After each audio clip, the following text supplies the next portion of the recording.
Hey, what's going on, you guys? My name is the Raptor, and welcome back to Who'd Win and Why. And this time it's the Season 8 mid-season finale, and we've got a Fantastic Four Battle Royale. It's Mr. Fantastic versus the Invisible Woman versus the Human Torch versus the Thing. Now, the Fantastic Four is one of the greatest Marvel superhero teams ever. In fact, one of the reasons why they're so great is that they're not just a superhero team, they are a family. They are Marvel's first family. In fact, to some people, this is the defining Marvel team for them. However, it's time to push that all aside and forget all of that, because today I'm pitting them one-on-one and giving my opinions on who I think would win in a four-way battle to the end between all of them. So, who'd win and why?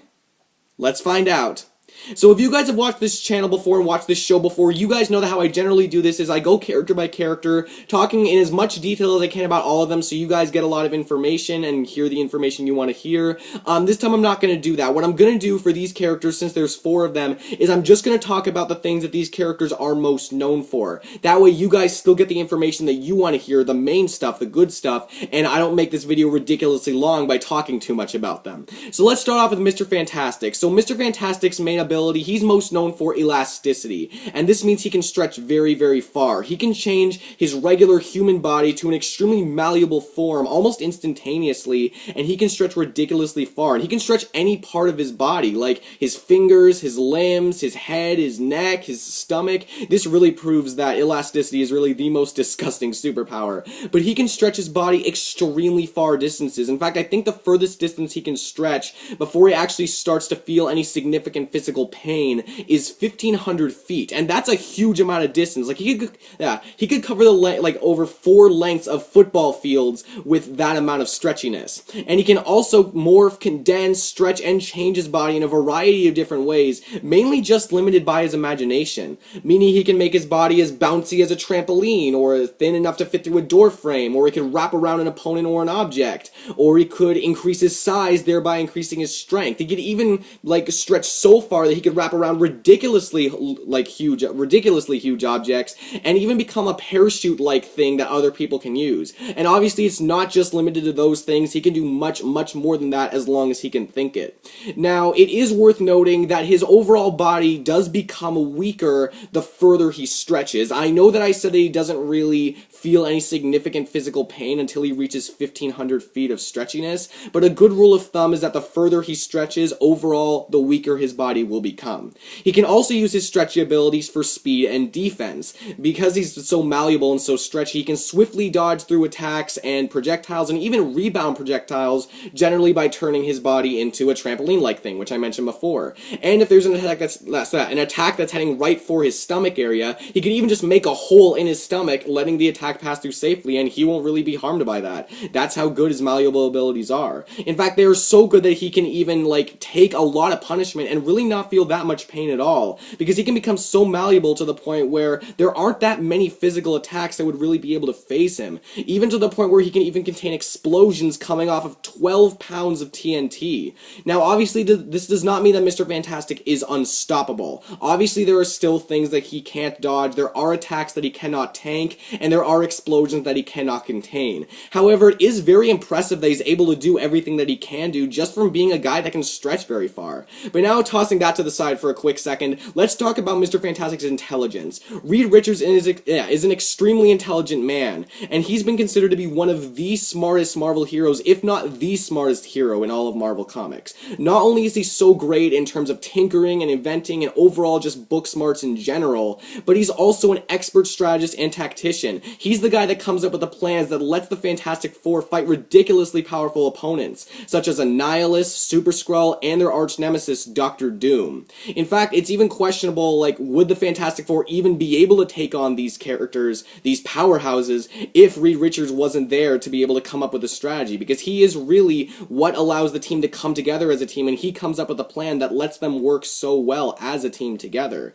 So he is really the leader of the Fantastic Four for a reason. Now, when it comes comes to Mr. Fantastic's weaknesses, well, they are pretty obvious. When it comes to strength and speed, he has the physical capabilities of a regular person, and the same goes for durability when his body is not in an overly malleable state. It's also worth noting that Mr. Fantastic is more of a pacifist than anything else. He will only resort to physical combat if absolutely necessary. He'd much prefer to actually talk things out with an opponent than resort to physical combat. And sometimes he's even, in the background trying to come up with a cohesive strategy for taking down the villain, while the other members of the Fantastic Four are doing most of the heavy lifting and fending the villain off from, doing something very, very bad. But Mr. Fantastic is still very impressive, both physically and mentally. He can do far more than just stretch very far, and his mind is almost unmatched, if not unmatched, by other heroes in the Marvel Universe. He is the leader of the Fantastic Four for a very good reason, and he is definitely not the character that I want to fight in a battle to the death.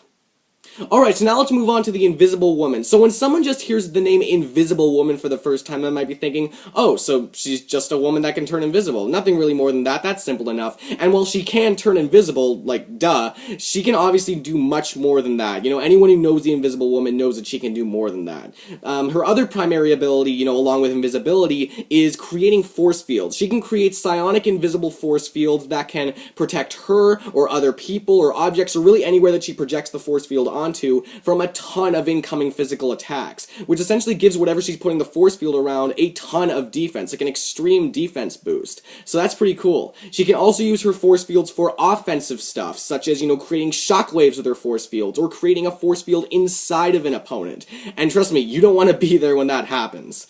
And she can also use her force fields for trapping opponents, for making things levitate towards her. I'm sure most of you guys know this already. She can do a lot of stuff with her force fields. She can even use the force fields or her psionic construction abilities to be able to fly by creating an invisible column beneath her feet and simultaneously rising it up and letting her travel through the air. She can travel at about an average speed of 25 miles per hour and can hold this for about 4 hours before she actually starts to feel tired. So it's not an extreme speed boost, but it is definitely a better alternative than, let's say, walking or running. She's still flying or floating or whatever you want to call it, and that's pretty cool. She can also use her psionic abilities for creating energy constructs, and these can be very complex, these can be very big in size, she can also, big, complex, they can be completely hollow or completely dense. However, it is worth noting that the size, complexity, and density of the object really limits her ability, or it will really, affect her ability to hold it for a very long time, because as long as she wants to hold it, she has to keep a precise mental image in her head, for as long as she wants to hold it, which means that if she's creating something that's extremely complex, extremely big, and completely dense, then she might not be able to hold it for that long. However, when it just comes to the standard force fields, she's generally able to hold it for a pretty long time. And just flip-flopping back to invisibility for a second, yes, she can turn herself completely invisible, or even just certain parts of her body invisible. She can even turn other people and other objects invisible. In fact, I think the most that she's ever turned invisible at any given time is 40,000 cubic feet. And it might not sound that big, that's about the size of a small swimming pool, but when you really think about it from a volume perspective, it actually is a lot that she can turn invisible at one point. And when it comes to the Invisible Woman's weaknesses, well, again, they're pretty obvious. In terms of the, in physical stats, while she does have some training in unarmed combat, generally she just, she has the strength of a regular person, and when she's not using her force fields or her psionic abilities, the same goes for the strength and durability. It's also worth noting that it is up to her to create the force fields. If there's a surprise attack, the force field won't just come in and save her, she's the one that has to create it. And if there's enough pressure being applied to the force field, Invisible Woman might get tired over, a period of time. It might take a while, but it will happen, and she will get tired, she'll lose control over the force field, and she'll just go back to having the durability of a regular person. However, the Invisible Woman is still very impressive and much more powerful than a lot of people think. She has great defense, surprisingly good offense, and is a great asset to the Fantastic Four team. She might look calm and collected, but when she's ready to kill, she can and will kill you, trust me. Alright, so now let's move on to the Human Torch. So when it comes to the Human Torch, obviously his abilities, revolve around pyrokinesis, meaning he's able to set his entire body on fire, and he's able to generate fire and use it for mobility and attacks. So I believe when it comes to his ordinary flame, it's able to burn at an average temperature of 780 degrees Fahrenheit, which is ridiculously hot, don't get me wrong.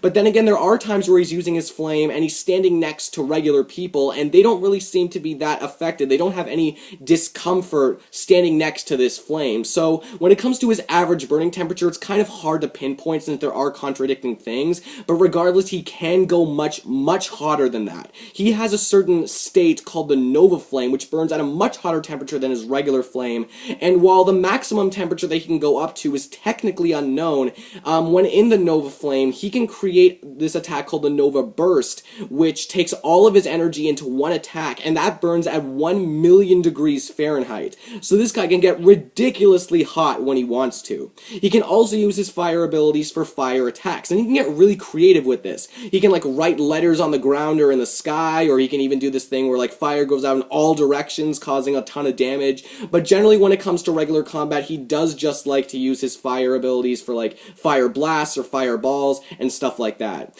And just like regular fire, obviously, when the fire hits the ground, it does stay there and it does start burning the ground. So he can change the arena or the area that he's fighting into one of his own advantage very, very quickly, because you know it's surrounded by fire, something that he's unaffected by, especially since it's his own fire, and you know other people probably won't be that unaffected by fire. And you know we can also use this for flying. I believe that his average flight speed is about 140 miles per hour. However, he can accelerate to supersonic speeds if he really wants to or if he really has to. However, keep in mind that this is strictly in the air and not on the ground. He can't like fight at this speed. This is basically just for travel, and this isn't an average speed, you know, supersonic speed, so who knows, he probably can't hold it for a ridiculously long time. But when it comes to going at 140 miles per hour, he can generally go as fast as, like, he can generally go that speed for as long as he wants. And you know, for both the Human Torch and the Thing, there isn't that much to go over with these characters, so I'm just right now getting to the weaknesses. So when it comes to Johnny Storm's weaknesses, he did get some sort of tiny strength boost after getting his fire abilities, but for the most part he just has the strength, speed, and durability of a regular person when he's not using his flame. It's also worth noting that Johnny Storm is not the brightest fighter. He's very impulsive, reckless, you know, rash, and he doesn't really think that much before entering a fight. He's not that great in terms of strategy. In fact, without Reed's help and without Reed's strategies, who knows how reckless this guy can get. However, this guy is still very powerful and someone you do not want to mess with. He burns hot, he flies fast, and is overall just an extremely powerful character. You definitely do not want to get on his bad side, because once it's flame on, it's game over. Alright, so now let's move on to the Thing, the last member of the Fantastic Four. So after the Thing got hit by cosmic rays, and again, this probably shouldn't take too long either, but after the Thing got hit by cosmic rays, his internal and external organs started to become much more strong, much more durable, much more dense. Most notably, his skin got turned into an extremely tough, rock-like exterior. In fact, this exterior is so tough that he can take a ton of physical punishment and really not be fazed by it that much at all, such as certain explosions, bazooka shells, and even attacks from the Incredible Hulk. Now, the Hulk can, you know, break him down. You know, obviously the Hulk is stronger and more durable than the Thing is, but the Thing has been able to go toe-to-toe with him many times in the past, and while it does take some effort to get back up and keep fighting, he can keep fighting against him for a pretty long time. So that just shows how tough this guy is and how much stamina he is. Speaking of stamina, I believe that he can exert himself for 24 hours at a time at full force before fatigue toxins actually start to affect it. Before fatigue toxins actually start to affect his body. Of course, this is assuming that he doesn't get hit by an extremely powerful attack that, you know, would lower his stamina very much so, but again, that goes for everyone. And he's also very resistant to hot and cold temperatures, which also just adds to his durability. When it comes to the Thing's strength, he is extremely strong. There was even a time where he was able to keep a falling 30,000 ton building from falling and was actually able to lift it back into place. Now, he wasn't able to hold this 30,000 ton building for very long. Think about that, 30,000 tons. But something he was able to do for an extended period of time was hold together major bridge cables, which can support 10,000 tons. So no matter how you slice it, this guy is ridiculously strong. So yeah, he's definitely not someone you want to fight in a brawling contest. But yeah, and also when it comes to the Thing's other abilities, he does have some some control over the sensory stimuli that he picks up, meaning that if there's someone who's using like a shrieking attack that would generally have someone covering their ears and rolling down on the ground, the Thing might actually not be as affected by it as other people, which is kind of weird considering that he does have superhumanly acute senses. So I guess he just has a lot of control over his sensory stimuli, the sensory stimuli that he picks up, which is really rather cool actually. And he's also a pretty good hand-to-hand combatant in his own way. He kind of mixes elements of boxing and wrestling and even jiu-jitsu to make his own brawler-like personal fighting style. So I mean that's pretty cool, and he has used that to his advantage many times in the past. Now when it comes to the Thing's weaknesses, well, even though in terms of strength and durability he is extremely impressive, he's not that, plentiful in terms of speed or agility, and obviously prefers to fight with strength over speed, not really relying on speed that much on the battlefield. It's also worth noting that the Thing is not the brightest fighter, and sometimes and mostly when he's with the Fantastic Four, he needs to rely on read strategies in order to know exactly what to do. He's not that big of a strategist, doesn't really strategize that much before going in, mostly just resorting to it's clobber in time and then goes right in. However, the Thing is still, like, through and through a rock monster, and not just a rock monster that nearly no one can break, and that can break nearly anyone. The Thing always does his own thing, and tonight, he's ready to rock. Okay, I'm sorry, that was too far. Okay, but anyway, now that I've gone over all of these characters, it's time for me to tell you guys who I think would win this battle, except not quite. As some of you know, if you've watched this series before, you know that generally what I do is I tell you who I think would win right off the bat, and then I explain why I think that person would win. This time I'm going to do something a bit differently. I'm actually going to start with who I think has the worst chance of winning the overall battle, not necessarily who to be out first, but who I think would have the worst chance of winning the overall battle, and then move my way up the list, and who'd get better and better. At least until the final two. At that point, then I'm probably going to say who I think would win, and then explain why.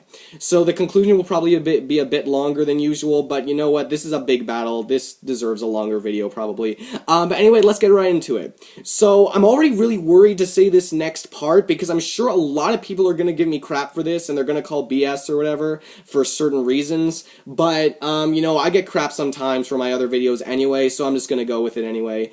I personally believe that the person that has the worst chance of winning this overall fight is Mr. Fantastic. And before you guys say anything about how he's the leader, he's the smartest member of the team, or whatever, anything like that, please just hear me out for why I think Mr. Fantastic has the worst chance of winning this fight. First of all, one thing I want to mention right off the bat is that there's no prep time, which means he wouldn't have any of his inventions, just in case any of you guys were wondering about that. But that's not even just it. Yes, Mr. Fantastic is the smartest member of the team, by far. Yes, Mr. Fantastic is the leader of the team, and yes, he probably knows the strengths and weaknesses of the other team members much better than any of the other team members know the strengths and weaknesses of the other team members. However, knowing the strengths and weaknesses of team members is great, but it doesn't really help that much when you can't really act upon it and you can't really do anything about it or nullify it. Because let's be honest, when you compare all four of these characters from a power standpoint, Mr. Fantastic is in dead last. Like, he really has no way to compete in terms of power against, Invisible Woman's psionic abilities, or Thing's durability and strength, or Human Torch's literal firepower. In terms of actual power, he's definitely in dead last. And, even though he can think of great strategies to come up with to compete with very powerful characters such as Dr. Doom, he does need the help of the Fantastic Four, the rest of the Fantastic Four, to actually have those plans work. Because let's be honest, if we were actually to give Mr. Fantastic a lot of strategizing time, and we were to put him solo up against Dr. Doom, do you still think Mr. Fantastic is going to win? The answer is probably not, because Dr. Doom is just is so extremely powerful. So really, he needs to rely on the power of the Fantastic Four in order to defeat these very powerful characters and to enact his brilliant strategies. He rarely ever strategizes by himself because he's mostly with the Fantastic Four, let alone against three characters who are clearly out of his league in terms of in terms of like power and abilities. Now, some of you may be saying, well, he could strategize his way to get to the final two, you know, the final fight between the final two characters. Like, he is still very smart, and he might be able to do that. And while that is a fair point, I still don't think that Mr. Fantastic would be able to win the fight anyway, because I just don't see him being able to counter the Invisible Woman's force fields, or you know, the Thing's durability and strength, and he doesn't really have any way of putting out the Human Torch's flame. And, you know, on the flip side, I feel that any one character, you know, the Invisible Woman, the Thing, or the Human Torch, they have ways of being able to easily beat Mr. Fantastic, such as the Invisible Woman creating a force field inside one of his internal organs, like killing him instantly, or the Human Torch just standing right next to him and burning so hot that it would melt him alive, or the Thing knocking him out, essentially preventing him from stretching any further, and then ripping him in half. So I do personally think that Mr. Fantastic has the worst chance of winning this fight. I'm not saying he'd be out first particularly, but I do think just because in terms of power, he doesn't really have any good way of killing the other members of the Fantastic Four, and the other Fantastic Four members would be able to kill him, I just think he has the worst chance of winning this fight. And this isn't because he's not smart enough.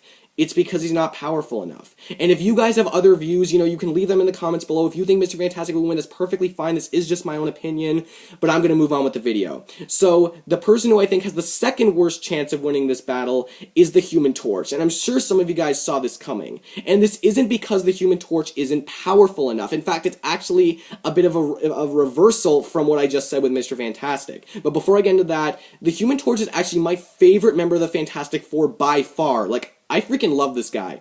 But you know, he is very powerful. You know, he can burn hot, he can fly fast, reach incredible speeds. He is very powerful. In fact, if it wasn't Johnny Storm that was the Human Torch, I might even put him higher on this list.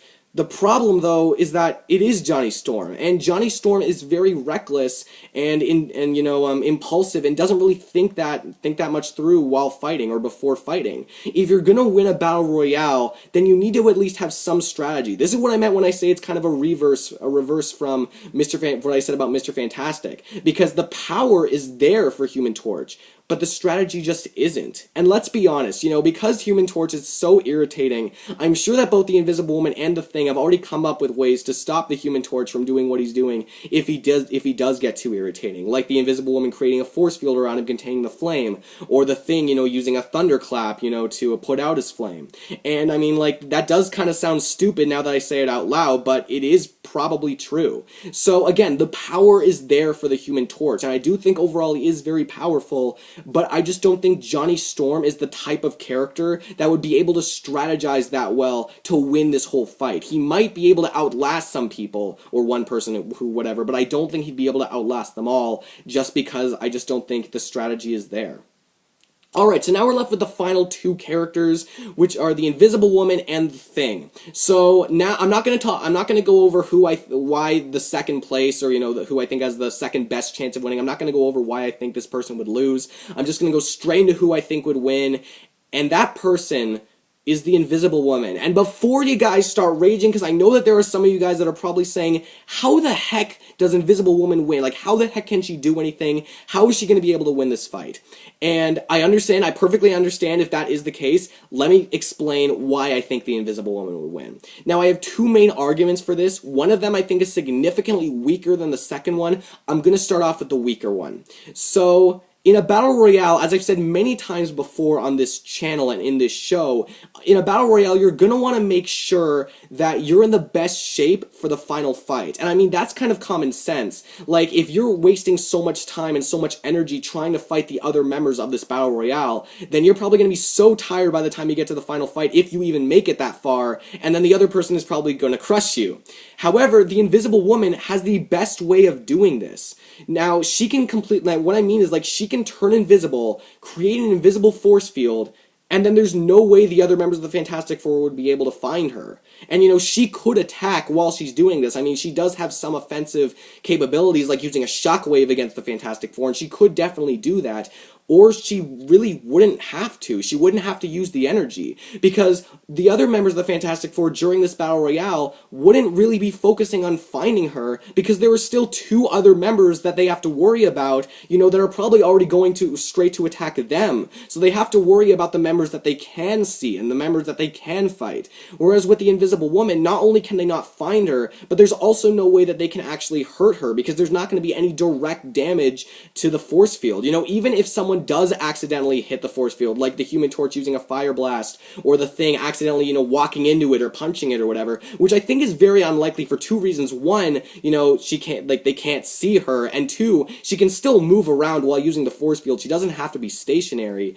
But I just, even if they do hit the force field, there's no way that they'd really be able to actually break through it and get to her, and if someone does eventually find her by hitting the force field, which again I still think is unlikely, she could just move around while still invisible, and they're back to square one. They have no idea where she is. Or even better yet, she could go up in the air and then use her force field abilities and, just stay up in the air when there's next to no chance of anyone finding her. And, this essentially counters any way that the Thing would be able to use, a ground slam or something, which might be able to shake her up. But if she's in the air, there's no way he'd be able to do that then. And really, the only way that someone would be able to find her is if the Human Torch flies into her, or if he accidentally hits the open, the force field with a fireball. But again, I just find that's going to be so hard for Human Torch to do. I just don't think it's plausible.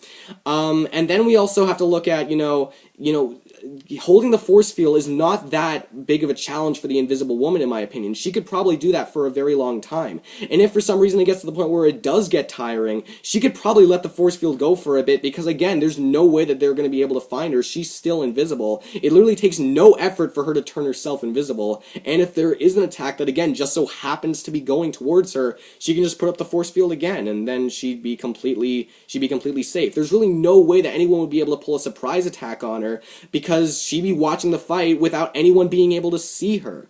Another thing that I want to mention is that she has almost complete control over how the fight will play out. And what I mean by that is that if for some reason she wants the final battle to be between her and the Human Torch, she can definitely do that, because she can turn the Human Torch invisible, which gives the Human Torch an extreme advantage over the other two members, because they would have no way of being able to find him, and he would probably just be able to sneak up on Thing and Mr. Fantastic and probably be able to kill them, because I'm sure that he can, especially if they can't see him. And, she could do this with any other member if she wanted to as well. Or, she might just, in fact, now that I say it out loud, she probably wouldn't want to do that, because she doesn't want to make it too easy for anyone. She wants to make sure that whoever she fights, they're going to want to have, taken out some energy of them, and they don't want it. She doesn't want the person that she fights to be in the best position, like I said at the beginning of this whole why I think Invisible Woman would win thing. So if any of that made sense, I hope it did. But the point is, she basically has complete control over how the battle will play out, or she could just let the Fantastic Four fight each other and have, no matter who she's fighting up against, be tired by the time she fights them. Now, again, this was my weaker argument, and I'm sure that some of you are still very skeptical. You might be thinking, okay, so there's really no way that anyone would be able, sorry, I'm stuttering a lot, that they would be able to hit her or find her, but how can she actually kill them? How can she kill any one of them? And that's a fair concern if you don't know the maximum potential of the Invisible Woman. But what I'm about to say might make some of you question why she would even want to wait until there are only two people left, her included. Because at Invisible Woman's maximum potential, she is actually extremely deadly and can kill people almost effortlessly. I'm not even joking. And the reason why you don't see her doing this that often is because, she's a superhero. She doesn't want to kill anyone, and her powers at the maximum potential, or, using them in the deadliest way possible, I guess I should say, is very deadly, and she can do it to multiple people very, very quickly. And this is illustrated very well in the Deadpool Kills the Marvel Universe storyline. If any of you are unfamiliar with that, I believe what it is that it's basically a separate universe where it's basically the exact same as the 616 universe, except Deadpool kills everyone. That's what I believe it is anyway. And the Invisible Woman at one point gets so pissed off with Deadpool that she actually creates a force field inside of Deadpool's head and explodes it. Now, Deadpool didn't die, obviously, but that's besides the point. The point is that she can literally create a force field inside someone's head, someone's internal organs, if she can pinpoint it properly, even because of the size that she can make the force field, just exploding the entire body, like, altogether. And she can do this to literally any member of the Fantastic Four, or all the members of the Fantastic Four, with barely any effort at all, because she's just creating a force field that would expand them, and, they would just blow up. And they really have no way of being able to avoid that. There's no way that they can dodge that. I believe that this would even work on the Thing, and some of you might be thinking, well, would she even really be able to blow up the Thing? Well, the thing is, if there are barely any physical attacks that are able to break the force field, then that also means that there would barely be any physical things that would be able to keep the force field from expanding. That's just how physics work. So I don't even think that the Thing's, very dense skin or the very dense internal organs would be able to stop the force field from expanding, and I still feel that Invisible Woman would be able to win very easily, to be blunt, because there's no way that they'd be able to negate that. She can just do that right off the bat, and then the battle is done basically as it starts. So overall, the Invisible Woman is not the smartest member of the team. That's Reed's department. She is not the physically strongest member of the team. That is Thing's department. And she's definitely not the fastest member of the team. That is Johnny's department. However, she definitely has the best defense out of any member of the Fantastic Four, and she has the best control over the flow of battle and the best control over the opponents themselves. She can literally just hide out, whether she attacks or not, just being in an invisible force field in an invisible state where no one will be able to find her, and she can turn anyone invisible, giving them an advantage if she wants to, or she could just blow everyone up right off the bat, and then the battle's as good as done. And I know that I said that Invisible Woman, she doesn't do this that often, but that's because she doesn't want to kill anyone. And in Who'd Win and Why, killing people, wanting to kill people is a given. This is about the death. And it has been stated that the Invisible Woman is arguably one of the most powerful, not one of the most powerful, the most powerful Fantastic Four member, arguably. And because of what she can do when she really wants to, and when she becomes really deadly, at her maximum potential, because of what she can do then, I personally don't disagree with that statement. So, in my opinion, the winner is the Invisible Woman. So guys, I really hope you enjoyed this battle. I know that I enjoyed this battle. If you guys didn't, or you really have very different views from me, I definitely understand, because there are a lot of different characters here, and there might be different ways that this battle could play out, maybe. So, if you guys have any other views that you really want to share, tell me in the comments below, because I want to know different perspectives, and, I don't know everything about these characters, and, I'm sure neither do you guys either, not everything. So, share your opinions in the comments below, because I'd really like to hear them. And if you did enjoy this episode, please give this video a huge like. Comment down below what you thought of it, what you thought of how I did the video or anything like that, or who you think, if I missed anything important, if I got anything wrong, who you think would win. And if you could subscribe to my channel, guys, that'd be so great. That would really help my channel out. I make these videos as often as I possibly can. However, now that this was the Season 8 mid-season finale, I am going to be taking a quick break, because this hopefully will allow me to maybe get a head start on some of the other stuff, thinking about the other battles, and also doing the Q&A. I'm going to be doing the Q&A very shortly as well. Because I'm in grade 11 and I've already realized how much work it is, I'm not sure how often I'll be able to get the rest of the season up. I know I've been able to do it weekly for the first half, but I'm not sure about the second half. We'll just have to see. And I'm not sure exactly when the second half will start. Hopefully sooner rather than later. But, thank you guys so much for watching, because your view is plenty of contribution anyway. I'm glad that you guys have stuck around, even if you're new or if you're old, we're at season 8.5. That's honestly so crazy. Yeah, season 8. Yeah, that's right. Season 8.5. That's honestly so crazy. This was episode 75, and this was honestly a battle that I've been thinking about for so long. Honestly, like, even before this show was a thing, when I was very little, I was thinking about this fight, and I was playing back and forth. I honestly had different views every single day about who would win. However, now I do have a legitimate opinion. I do personally believe the Invisible Woman would win. If you don't, again, that's perfectly fine. This is all opinionated. Tell me in the comments below. This outro has already gone for way too long. So again, thank you guys so much for watching. It really means so much to me, and I will see you again when Who'd Win and Why returns, and also before that, because of you know, because of the Q&A and probably other videos that I'll make. Next time is going to be Beast Boy versus Reptile. I'm really excited for that. I hope you guys are excited for that. So when Who Would Win Why returns, be on the lookout for that. That's really it for me. So I will see you all later and have a good night. Peace.